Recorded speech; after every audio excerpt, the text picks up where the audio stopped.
अस्सलाम वालेकुम, आप देख रहे हो 2 पॉइंट्स। मुझे कहते हैं फरहान खान। प्रोग्राम लम्हा फ़िक्रिया में आप सबको खुशामदीद। नाज़रीन, माएँ सबकी सांझी होती हैं। यकीनन अगर कोई माँ तकलीफ़ में हो, दर्द में हो, किसी दुख में हो, किसी मुश्किल में हो, किसी परेशानी में हो, किसी बीमारी में हो, हर शख्स को तकलीफ़ होती है और सुनने वाले को यकीनन बहुत दुख और रंज भी होता है जब किसी की माँ तकलीफ़ में हो। बहुत ही सख्त दिल और बहुत ही ज़ालिम इंसान होगा जो इसके ऊपर अफसोस नहीं करेगा। इंतहाई अफसोस के साथ, इंतहाई दर्द के साथ, इंतहाई कर्ब के साथ, इंतहाई दुख के साथ आज जो बात मैं आपके साथ शेयर करने जा रहा हूँ, ये मेरा ज़ाती दुख है, रंज है जो मैं अपने नाजरीन के साथ शेयर करने जा रहा हूँ। ये कोई पॉलिटिकल एजेंडा नहीं है, हमारी किसी पार्टी के साथ कोई एफिलिएशन नहीं है। हमारी एफिलिएशन इस पाकिस्तान अवाम के साथ है। हम उनकी नुमाइंदगी करते हैं, उनकी दर्द और दुख की बात करते हैं। हमारा ये फ़र्ज़ है ये बात करना। परसों के रोज़ मुझे इत्तफ़ाक हुआ लाहौर के एक बहुत बड़े हस्पताल में एक मेरे दोस्त डॉक्टर से मिलने का। सर्विसेज हॉस्पिटल में जब मैं गया तो जब डॉक्टर साहब से मिलकर मैं वापस आ रहा तो आईसीयू के बाहर एक शख्स, एक नौजवान भारी भरकम हुसैन नवाज़ की शक्ल का शख्स मुझे नज़र आया।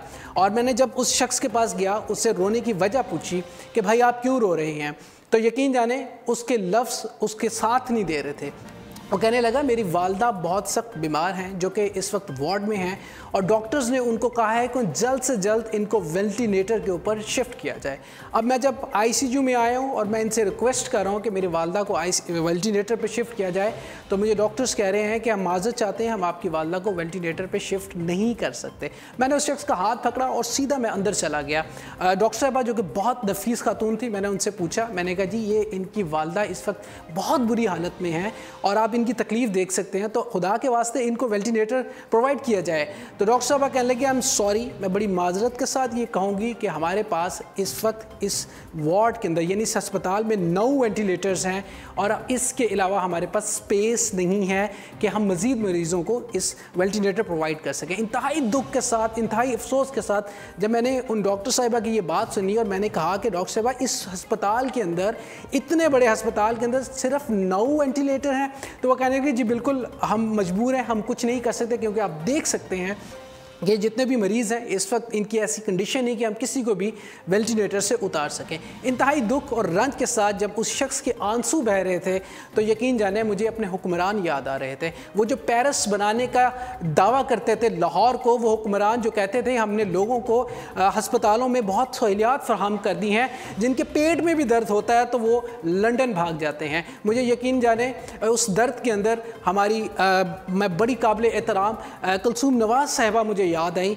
हुसैन नवाज़, हसन नवाज़ साहब मुझे बहुत याद आए कि आज जब उनके पास पैसा है, माल है, यकीनन वो तो इन अस्पतालों में इलाज नहीं करवा सकते। वो तो उस नौजवान की तरह जो अपनी माँ के लिए तड़प रहा है, रो रहा है कि उसको वेंटिलेटर मिल जाए, लेकिन वो नहीं कर सकते क्योंकि उनके पास पैसा है। वो लंदन में इलाज करा सकते हैं, वहाँ पर उनके पास हर चीज़ की सहूलत मौजूद है, लेकिन वो गरीब आवाम, वो गरीब शहरी, वो गरीब पाकिस्तानी, उसका क्या कसूर है?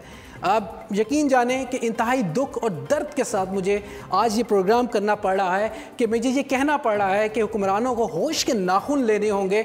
जब ये बरसे इक़्तिदार आते हैं, आने से पहले बड़े बड़े दावे करते हैं, बड़ी बड़ी बातें करते हैं, लेकिन मैं इस बात को चैलेंज करके कह सकता हूँ, आप जाके देख सकते हैं, अल्लाह उस नौजवान की वालदा को ज़िंदगी दे, सेहत दे और तमाम वो लोग जो अस्पतालों में जो तड़प रहे हैं उनको सेहत और ज़िंदगी दे। मैंने जब उस नौजवान से ये बात कही कि आप किसी और अस्पताल में अपनी वालदा को ले जाओ, इनका इलाज वहाँ पे करा दो या वेंटिलेटर वहाँ पे मिल जाएगा, तो वो कहने लगा रोते हुए, बड़े ज़ब्त के साथ उसने कहा कि मेरा भाई लाहौर के तमाम अस्पतालों में गया है लेकिन किसी जगह वेंटिलेटर अवेलेबल नहीं है। इंतहाई अफसोस के बाद, इंतहाई दुख के बाद ये बात कहनी पड़ती है।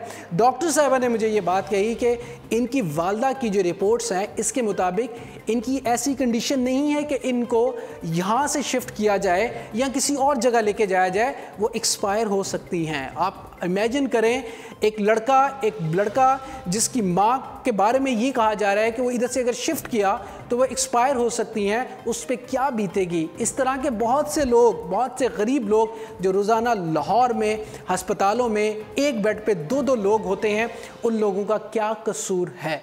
मेरी दरख्वास्त है, मेरी इल्तजा है, मेरी आप तमाम लोगों से ये आवाम की आवाज़ है, ये गरीब आवाम के लिए मैं आज ये प्रोग्राम कर रहा हूँ कि हमारे हुक्मरानों को एहसास दिलाया जाए, उनको होश के नाखून दिलवाए जाएँ कि जब वो इक़्तिदार में आने लगते हैं तो इस किस्म के बड़े बड़े दावे मत करें अगर वो इस मुल्क के साथ, इस गरीब आवाम के साथ इंसाफ नहीं कर सकते। आज इंसाफ के लिए ये तड़प रहे हैं। मैं चीफ जस्टिस साहब से भी दरख्वास्त करूँगा कि एक ऐसा कानून नाफिज किया जाए जिसमें ये तमाम हुक्मरान उमरा इलाज के लिए लंदन ना भागें बल्कि इन्हीं अस्पतालों में इसी तरह ही तड़पे जिस तरह वो गरीब शख्स या इस तरह के बहुत से गरीब लोग जो वेंटिलेटर के लिए, जो अस्पताल की बेसिक इलाज के लिए तड़पते हैं, उनके लिए भी ऐसा कानून बनाया जाए कि वो भी लाइन में खड़े होकर इलाज कराएं। जो ये दावे करते हैं, अपनी सादगी की बात करते हैं, अपनी मुफलिसी की बात करते हैं और अपने आप को शो करते हैं कि ये बहुत मुफलिस हैं, इस मुल्क के साथ बड़े मुखलिस हैं, माजरत के साथ ये तमाम लोग इस मुल्क के साथ मुखलिस नहीं, ये सिर्फ अपने इक़्तिदार के साथ, अपने माल के साथ